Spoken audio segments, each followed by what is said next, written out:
I am Pastor John McLean here, not yet with Dr. Jennifer Herrera, but she is going to be here momentarily. But while we wait for her to join us and grace the beautiful airwaves, we have Andreas Ruiz with I Believe in Myself coaching, almost like a pseudo staff member with Tucson International Academy. And definitely want to hear about all the awesome work that you do with Tucson International Academy. You certainly give a different perspective to Tucson International Academy. On this show regularly, we speak with different staff members, teachers, principals, administration with Tucson International Academy, but you have had the good fortune of working with all those people from a different perspective. So I guess tell us about that and what your experience has been like. Yeah, it's been really cool and amazing to be able to go in and speak to the youth, but then also be able to speak to the staff as well. And every time that I get there, Principal Spada is always with the big smile, greeting me like a really good guy. Just, I feel the love, the appreciation from him. And then also from Principal Trejo.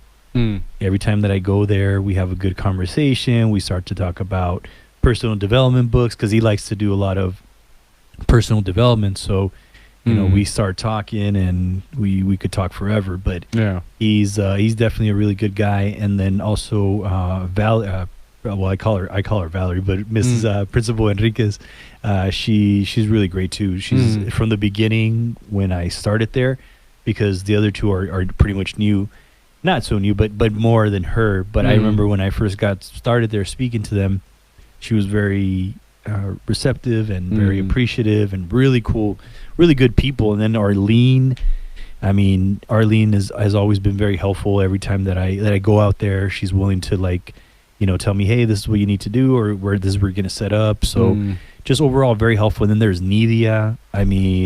Just very amazing. She helps me out with making sure we're getting paid and the invoices and things like all that good stuff. Yeah, so you love her. Oh, absolutely. I love her. Yeah. No, but I know it's all jokes aside, she's really good people, like very sweet. Every time I see her, she's always got a big smile.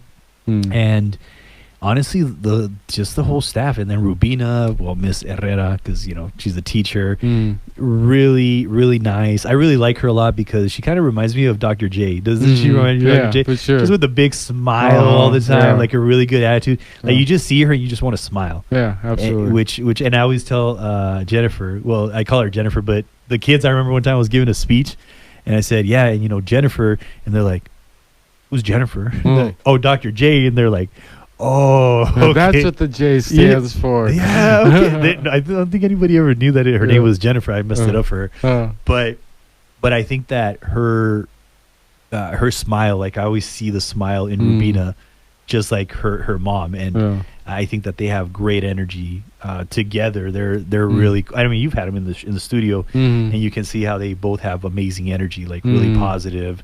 And I've been blessed to be able to coach these teachers and their staff, and I've been able to, because we have to understand that they're teachers, but many times we forget that they're human beings.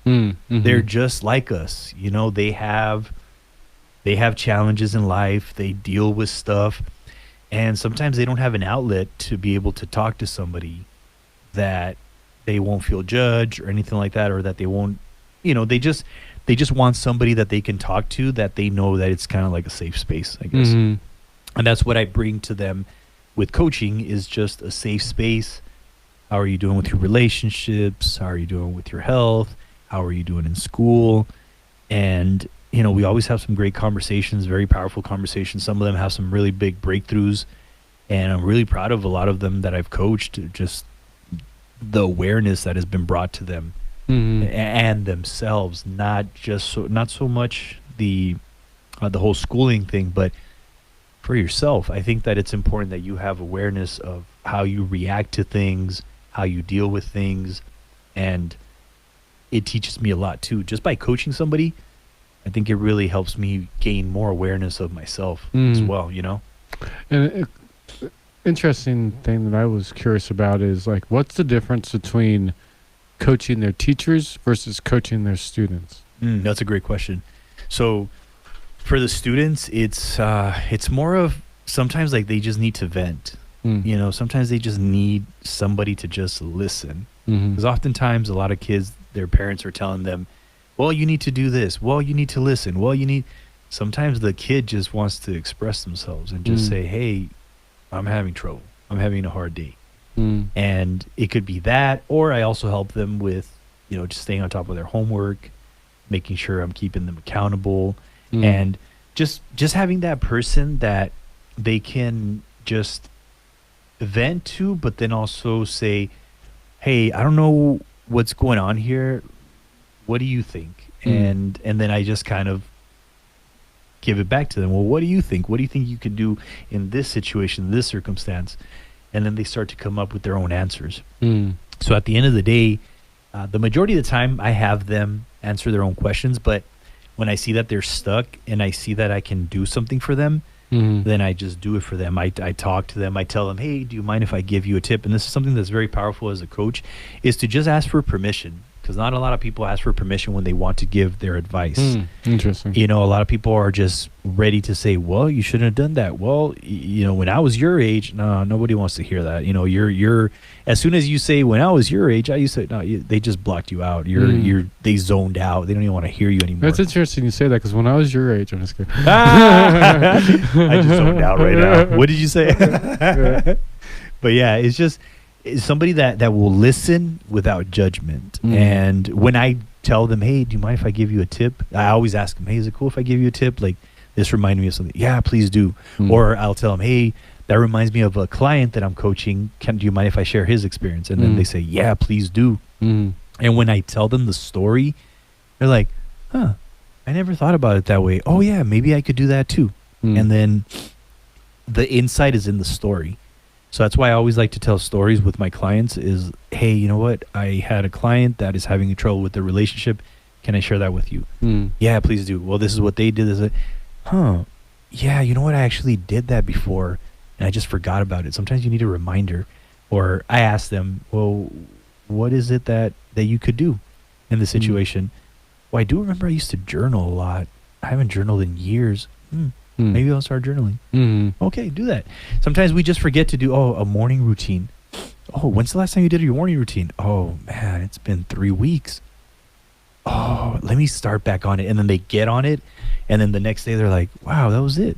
Like, I just needed my morning routine. I needed to meditate or, you know, like you say, pray or you know, work out. Because, yeah, just if you forget those routines, man, oh, man, it's tough. You know, so that's just like those little reminders. Hey, did you do that? And then when I have another call with them, that's when I tell them, hey, were you able to do that? No. Okay, why not? Oh, I was lazy. And they admit it. They're like, I was just being lazy. Okay, well, you know, maybe we can do 5 minutes of workout instead of 30. I could do that. Just kind of like put it into like bite sizes where they can actually do it, you know? So. Yeah. Well, we'll talk about all that and more with Andres Ruiz of I Believe in Myself Coaching. Go to, what's your website again? IBelieveInMyself.org. www.IBelieveInMyself.org. Yeah, to get more information. This is the Making College Come True radio show brought to you by Tucson International Academy. I'm Pastor John McClain. Shortly, we'll be joined by Dr. Jennifer Herrera. We'll be right back.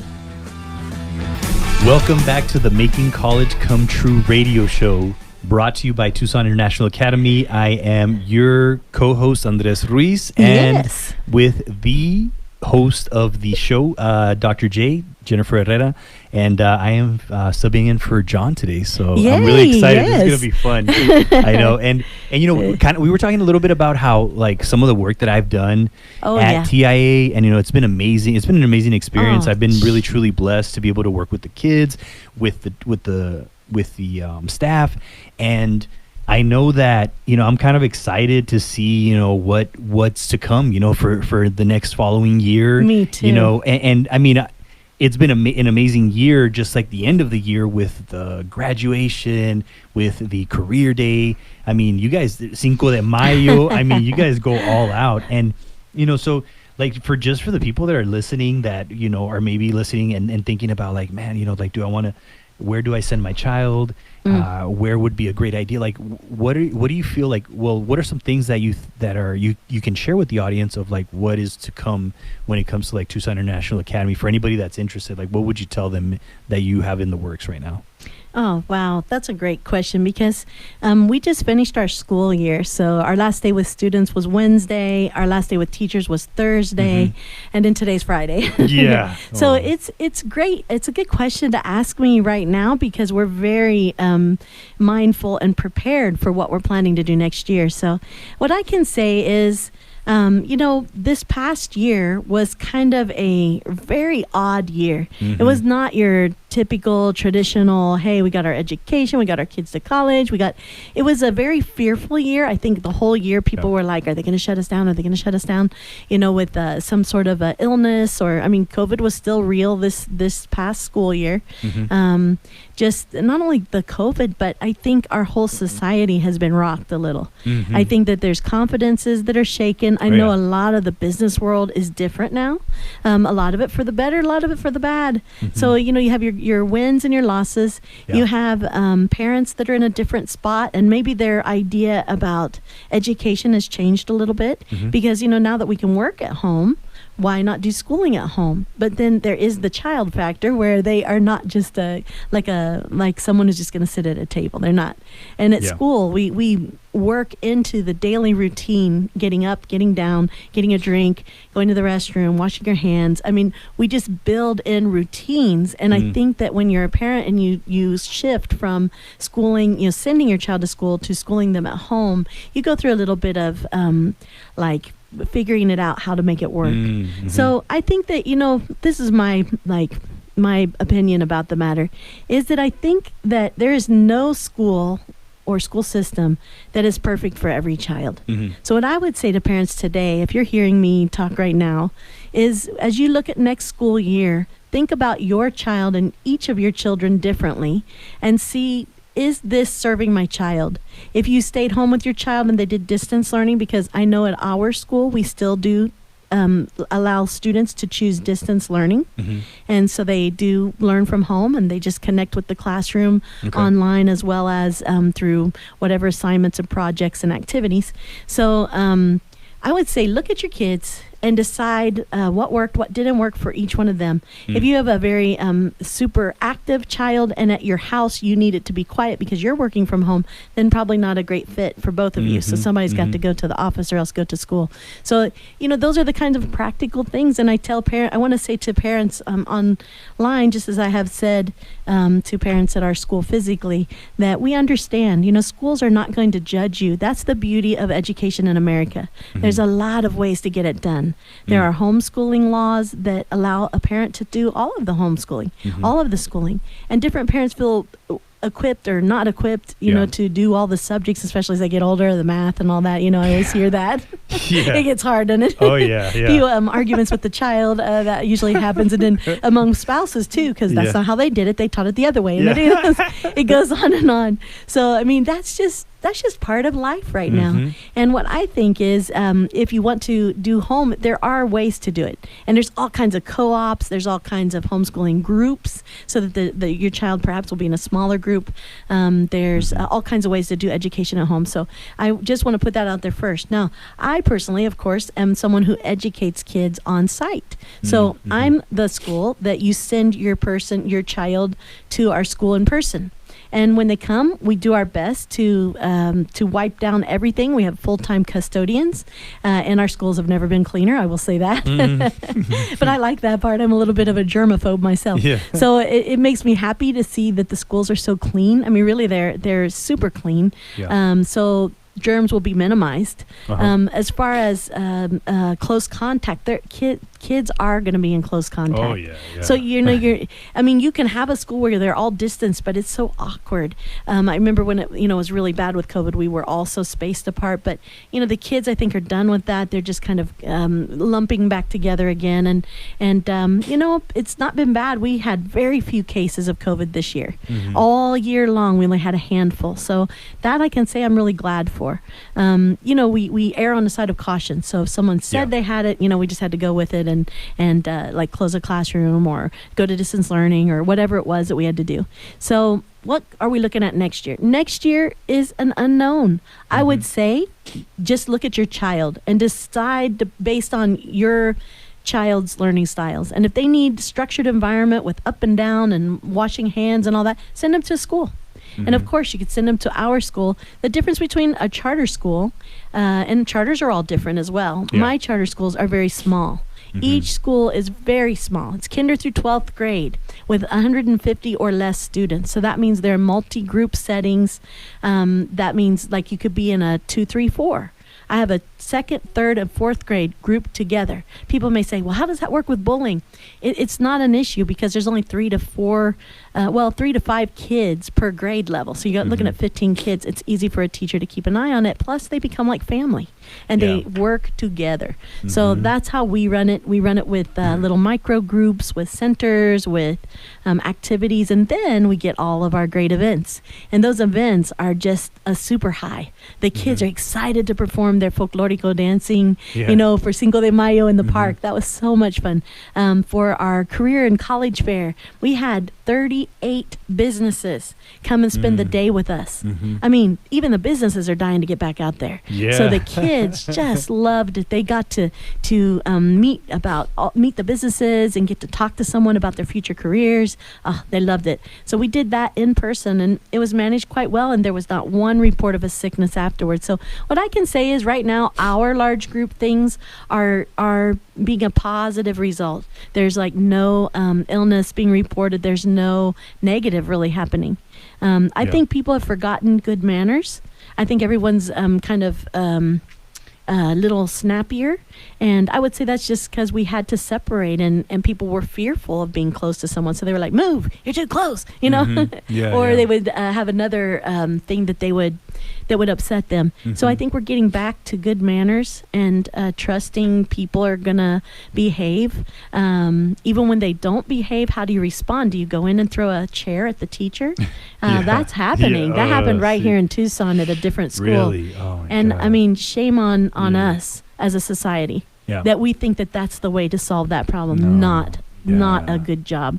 And so I would just say, parents, as you consider schooling, understand everybody's in a shift.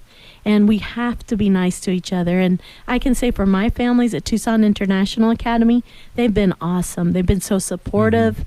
They've been kind. They've been waiting before they make assumptions about something that happened. And I just love that. But I can't say that for every school. So I love that. Yeah. shop for your school. Start shopping now. Yeah, And of start course, I shopping invite now. you to come visit Tucson International Academy. For sure. Yeah, this is great information, and we'll get back to more of that after this. This is the Making College Come True radio show brought to you by Tucson International Academy. We'll be right back after this. Welcome back to the Making College Come True radio show brought to you by Tucson International Academy. I am your co-host, Andres Ruiz. I'm substituting for John McClain, and we have the wonderful Dr. J. Yes. And Hello. you know what? Today I was talking to John how one time I remember when I went to go speak at your school, and I said, yeah, Jennifer, she's really great, and the kids were like, Who? Oh, I mean Dr. J, and they're like, oh my God, that's the mystery. She has a name? She has the name. I thought it was just Dr. J. I sleep in a bed and I eat food. See, and that's another thing that John and I were talking about. I was telling him, the teachers, they're human beings. Yes. People a lot of times look at them like, but you're the teacher. Yeah, but I have a life. I do. They That's have right. to understand that they go shopping. They Yes. have a husband or they have a wife, whatever. They have kids. It's amazing. They're Yes. human beings. They're not like a lot of people. We look at them like they're supernatural. Well, they are supernatural, but like they're this different type of species. Like it's So people have to understand that teachers do have a life and they do have their priorities, and we have to respect that and respect their boundaries. Just making sure that we don't overstep those boundaries. But that kind of went off topic. But we were right talking on, a little though. bit about how like your school, what you guys are getting ready for, and all the amazing work that you're doing for the kids, for the staff, for everybody in general. I mean, and I think it's really important that what you're bringing to the table is completely different than just going to regular public school. But then I did like how you said, you set that boundary of like, hey, if you're going to be disrespectful, if you're not going to be a person that will be civil, then this school is not for you, because we want to make sure that we have positive attitude. We have an attitude of like, I'm here to learn, I'm here to grow, I'm not here to like, be disrespectful or fight, So 100%. Yeah, I'm glad that you mentioned that. And and another thing that I like about TA is that how you bring personal development to the schools. And I've been blessed to be able to work with you guys. I love it. I love what you do. Yeah, thank you. And I mean, the reason why we love what we do is because we're just pretty much personal development junkies. Like we love personal development. There's a lot to work on here. yeah, for sure.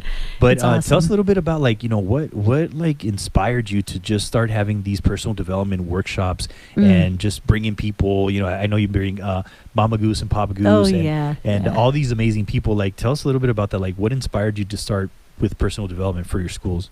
Well, it would have to be just my own journey in life. As a teacher, I mean, I loved teaching from day one. I enjoyed working with the kids. I actually like other teachers and the principals. I always felt like, God, they work so hard, I felt sorry for them. I never wanted to be a principal, but of course that bit me. They came and got me. But, just the whole thing of working with young people and their energy and their hope for the future, and you just don't want them to be disappointed. And so I've never really been disappointed. Fortunately, my parents were very positive, very encouraging people. And then, we each have our own personality, and my personality is very like non-affected by other people, what they say and do to me. It's like, it doesn't really spark me. Like if they say I can't do it, I don't get mad and say, I'm going to show you. It's more, if they say I can't do it, I think, then you must not know me. I just don't react. I'm not very reactive when it comes to that. And I think that's because, just out of boredom, one time they had the discount table at a bookstore, and I went through it and I saw a cassette. That's how old it was. Cassette. I was about 20. I don't know. I will say I was 27 or 8 maybe. Okay. And it said it was Tony Robbins, The Giant Within. Oh, that's so cool. Yeah. That is so cool. Just on the back of the cassette, it's just like on the back of a book, on the back of a record or whatever, you can read what it says. And it caught me because it said, you have not reached your potential yet. Just like your thing with the epistat on a tombstone, that you haven't been used up yet. And I want to be used up. And I was like, that's so cool. Really? I haven't reached my potential yet? Well, maybe I haven't. Gosh, I better buy this cassette and see what they're talking about. So I bought it, stuck it in my car, listened to it. I had a 25-minute drive to and from work every day. And so I would just pop it in and listen to it, and just little by little I was like, oh my gosh, that makes sense. And Tony Robbins would say, stop your car if you're driving right now, stop your car and answer those questions. So sometimes I would stop my car and I would answer the questions, and then I saw this little shift in myself, and then I joined Toastmasters. And in Toastmasters I noticed, instead of saying, all right you guys, to the kids, I started saying, all right students, time to get started. Let's go. And I just started being more engaging verbally rather than too casual. So I just upped it a little bit, and it just happened naturally. Just being around Toastmasters, where we say Mr. Toastmaster, fellow Toastmasters, and honored guests, And I just started starting each lesson with a little intro like that, and the kids really liked it. That's really and I cool. noticed they looked at me faster. I got started on the lesson better. They were more focused. I thought, wow, there is something to all this stuff. So I just started eating it up. I just started implementing everything that I learned. And about myself, and how did I become a better teacher, was not by taking more classes. It was by working on myself. So I have lots of business coaches that I've had the honor to work with, over time. And one thing that every one of them had in common was they all said the same thing. You want to grow your business, Jennifer? You got to grow yourself first. You got to grow internally. You have to up your game. Yes. Be a better person. That starts with your mouth, your eyes, what you're looking at, what you're listening to. If you're just listening to a bunch of negativity, you're going to be a negative person. If you're listening to positivity and what's out there, you're going to be chasing the dream versus whining about no dream. That's so good. And oh man, it really gives me goosebumps just listening to you talk about that, because I feel like we have similar stories of popping in that tape and just saying, your potential hasn't been used up. And that's right. That's the first tape that I popped in. Not a tape, but it was like a YouTube audio that I listened. And Tony Robbins, Les Brown, many people will leave the universe without a trace under the name you can put not used up. And that really just was like, wow, so amazing. And I started listening just like you from work and back, nothing but motivational audios. Like I didn't watch TV anymore. People were thinking like, too. Are you a freak of nature? What the heck's going on with you? Like, you're so weird. You don't even listen. You don't even watch the games anymore. I'm like, I don't want to watch the games anymore. I want to listen to this. Yes, and I was just so like, I'm so addicted to just listening to motivation all day. Me too. And it just really, it's because it moves me, and it reminds me. It's a good reminder of like just investing in myself. And we talked about this in the Common Good Radio Show, because I did a segment about ABC money. And so A money is when you invest in food or clothes or stuff that really doesn't give you anything back. It's just an addiction. And then B money is when you invest in stocks, real estate, which gives you money. It's great. But then there's C money, and that money is the one that you invest in yourself. And when you invest in yourself, I mean, you become more valuable. Absolutely. You can get paid more. You can make more. And, when you were just saying that, I was like, man, we were just talking about this in the Common Good Radio Show. But we definitely need to talk a little bit more. But we do have to get to some commercials. Oh, it goes so fast. I know, it goes by so fast. But yeah, this is the Making College Come True Radio Show, brought to you by Tucson International Academy. We'll be right back after this. Welcome back to the Making College Come True Radio Show, brought to you by Tucson International Academy. I am your co-host, Andres Ruiz, filling in for John McClain with the Dr. J. We are having amazing jams. We could talk here for days, but definitely. The studio only allows us for a few minutes. And, I know. And something that I wanted to talk to you about was like, I have a presentation that I called the 5 do's and don'ts to succeed in life, and also in this could be for college as well. Yeah. And I was kind of looking at some of the do's and the don'ts, and I pulled it up because I wanted to ask you, and maybe you might disagree, maybe you might agree, but I want you to to give me your honest opinion and see what your thoughts are. But sounds good. I kind of want to go over the do's, and I have 5 do's, and the first one that comes up here is, don't let the hard or challenging parts of your plan scare you off. Oh. What are your thoughts about that? Like, in regards to, because you've probably been... Yeah, name of the game is that's the whole game right there. Yeah. Tell us about that. Like, what are your thoughts about that? Yeah, you have to come up with a strategy to manage the fear factors. Yes. I mean, there's been shows like, Fear Factor and stuff, and people are putting their hand in with a whole bunch of spiders because they can't see the spiders, and they're totally calm, and then they turn a light on and they freak out. Yes. So you have to preemptively plan for the freak outs that could happen. And a lot of them are money. A lot of them are you got behind in your class and now you're failing. And you don't want to go home feeling like a failure and hear your parents spend all this money for you to get to college. Yes. And, and then you're so embarrassed. So, yeah, I would say that's huge. You have to say it again. Don't. Do not let the harder, challenging parts of your plans scare you off. Right. I love that. Yeah. That is awesome. That's 100% correct one. Yes. Good stuff. And then another one is like, do not follow your friends or others' interests. That's something that I've seen that a lot of people, they follow, and then they end up hating the job. Tell us about that. What are your 100%. Yeah, people want to do what maybe they enjoy their best friend. Their best friend's going into accounting because they're good with details and money and stuff, and so you don't know what to major in. So you're like, well, I guess I'll just become an accountant too. We could maybe have a business together. It'll be so good. And then they hate it because they're not a detail person. They're not even that good with math, and then all their classes are hard, and then they flunk them, and so now they can't really be an accountant because they aren't going to be able to finish the degree. So don't follow. You have to be you. Now the good news is, if your goal is to work with someone you really enjoy being with, the good news is, at a business you need opposites are better to work together. So you need that outgoing person who can go get clients and handle the other ends of the public side of business, while the detailed accountant, who's maybe quieter, can do the work and be accurate. I love that. So, I mean, there's still a way to accomplish your goal. Just don't trap yourself with having to do exactly what they're doing. Great tip. I love that. Thank you for sharing that. And then the next one is, don't let authority figures influence you, including your parents. Yeah. Like, what are your thoughts about that? Yeah, I think, influence, depends, because sometimes influence can be, it's the expectation and you're going to be a failure in my eyes if you don't do it.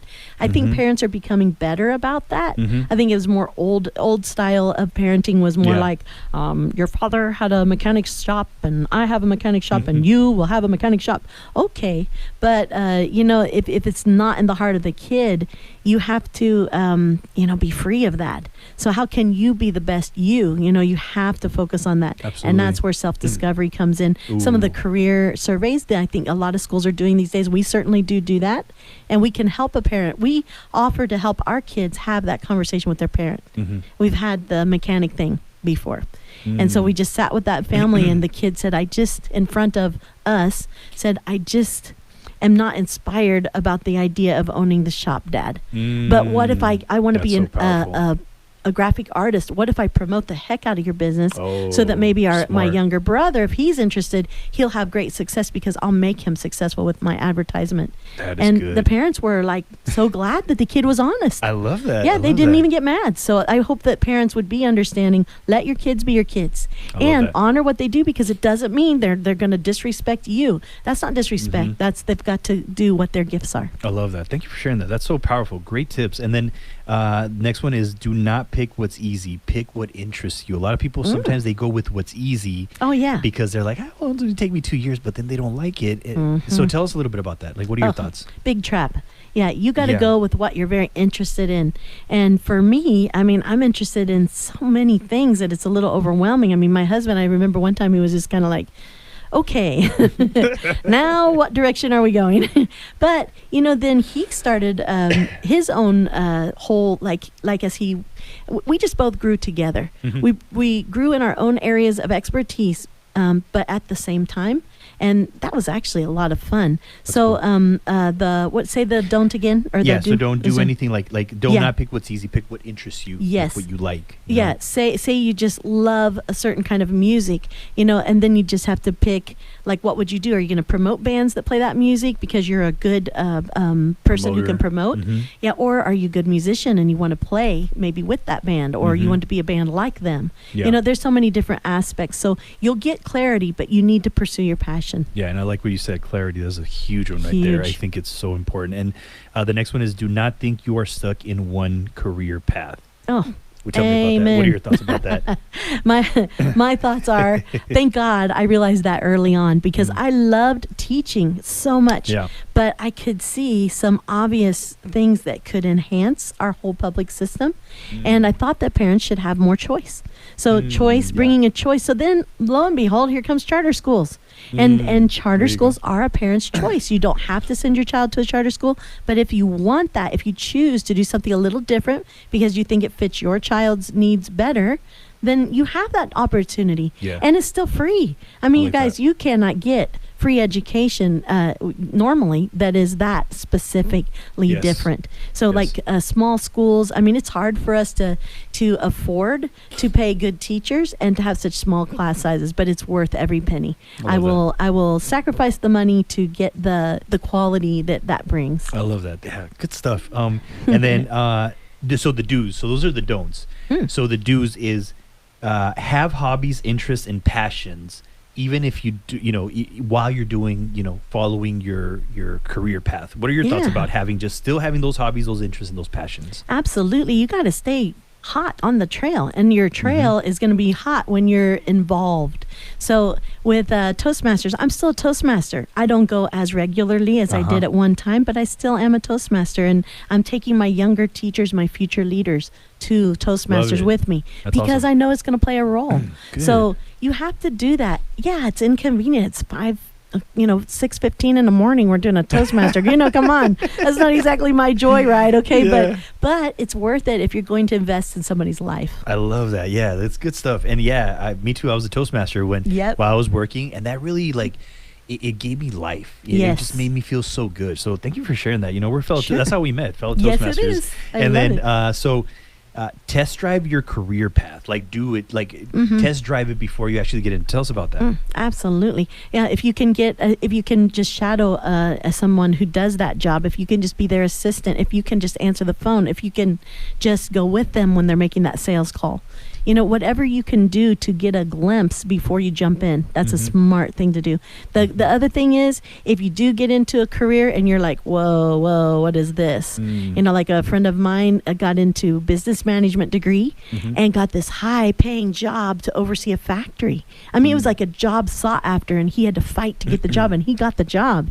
Wow. And he got it, and he hated it. And he was like, oh, what should I do? Should I quit? Or I just hate it. I can't even get out of bed in the morning. Oh, it just wasn't what he was looking for. He was a lot more entrepreneurial than he realized. And a factory is very systematic. I love that. Yeah. He had to get out. He had to go ahead and resign.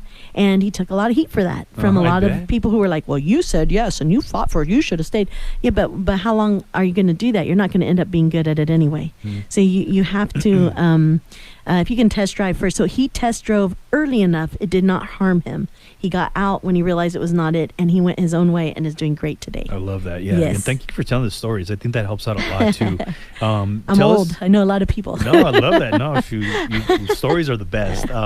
And tell us about practice on committing to your goals. Like, what are you committing? Tell us about commitment, because you talk about that a lot. Oh my God, that's how you actually make your life change. I mean, you have to commit to, and you have to be committed to yourself first. Yes, you have to commit to getting the sleep you need, to eating the right food, to exercising. I mean, it may not look like it if you know how I look in person, but I actually am very, very active. Yeah, even athletic. I was always in a sport all the time. Nice. I enjoy sports to this day. I'm just very competitive. I work out probably 4 to 5 times a week. Nice. But that is part of self-management for me. That's where I get rid of the stress. It's just an hour. It's not very long. Yeah. And it's fun. And then I try to drag as many of my girlfriends with me as possible. And we just take turns. And then afterwards, of course, you go to dinner. It's great. So it's just like such a positive win-win-win everywhere. And so you have to commit to yourself first. Take care of yourself. Yes. And then you need to commit to those goals. And if your goal is to get out of debt, you have to stop some habits. Yeah. So if you are someone who loves your nails and loves your eyebrows and all that, I mean, I love the look of it. I hate getting my nails and my eyebrows done. It hurts. But I like how it looks after. Yeah. But it's expensive. It really is. So if you're going to, say you have a financial goal and it's just a short term, it's 3 months, don't get your nails done for 3 months. It's worth the sacrifice. You have to commit. That usually equals sacrifice. Yes. Okay, so you have to commit yourself to something. You have to commit yourself to new habits. You have to commit yourself to a different way of talking. You have to commit yourself to anything for change. If you don't commit, you're not going to change. Absolutely. I agree. I love that. And then, pretty much just like 2 final ones is like, do your market research on your career path, and then also on how much you'll make. What are your thoughts about that? You got to know what you're up against. And so when I chose to be a teacher, I realized I wasn't going to be a millionaire. Fine with me. I mean, I don't know. I enjoy things that kids enjoy, and they're usually not that expensive. So that's in my favor. And when I go on trips, I love taking the kids with. So our school sponsors trips. And yes, we have to raise the money and all. And it's raisable. Did you know that you can make a lot of money selling nachos? So there's always a way to get nachos your dream. Are good. Yes. So look at but you do need to be honest with yourself. You need to say, okay, this is what I'm going to make. So that is that career path. I love that. So we do a lot with our high schoolers on that. We allow them to research it. But you know what? There's always a way to make more money. I love in anything you choose. There's a way to be like in the elite branch of that profession. That is awesome. Wow, this has been amazing. Thank you for sharing that. This was really good. And thank you guys for listening. This is the Making College Come True radio show, brought to you by Tucson International Academy. Yes, I am your co-host Andres and Kinder through 12. J. Yes, Kinder through 12. All right, everybody, have a great day.